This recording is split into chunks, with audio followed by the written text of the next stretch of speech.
Сәлеметсіңдер ме, оқушылар? Бүгінгі сабақтың тақырыбы менің отбасым. Мақсаты отбасы туралы мәтін оқисың.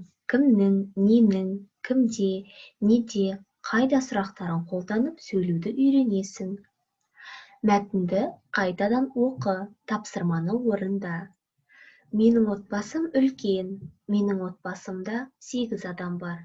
Олар атам, әжем, анам, әкем, 2 інім, қарындасым және мен. Бүгін бәріміз қыдыруға шықтық. Мәшинеміз көлік тұрағында қалды.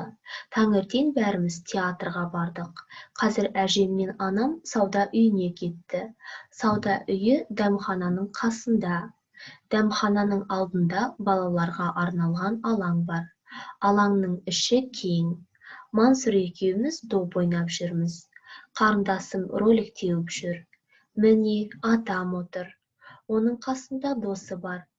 Сондықтан орындықтың қасында ит жатыр. Әкемнің жанында алпамыс отыр. Ол әлі кішкентай. Бізбен ойнай алмайды.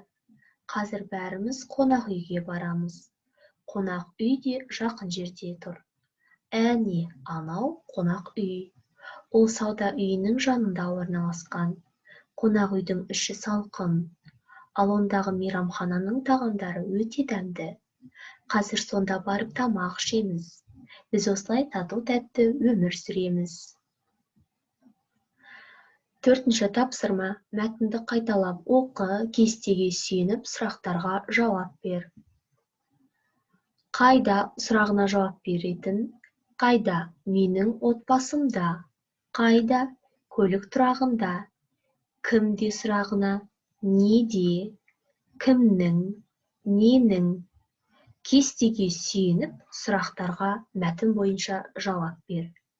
Дескриптор кестесі мәтінді қайтадан оқиды, түсінеді 1 балл. Кесте бойынша сұраққа жауап береді 3 балл. Жазу сауаттылығын сақтайды 1 балл. Берілген сөйлемдерді аудар. Қазір әжем мен анам сауда үйіне кетті. 1-ші сөйлем. 2-ші сөйлем. Дәмхананың алдында балаларға арналған алаң бар.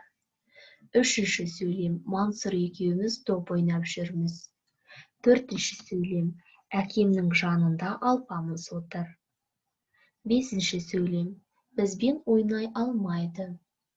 6-ші сөйлем. Қонақ үйдің іші салқын.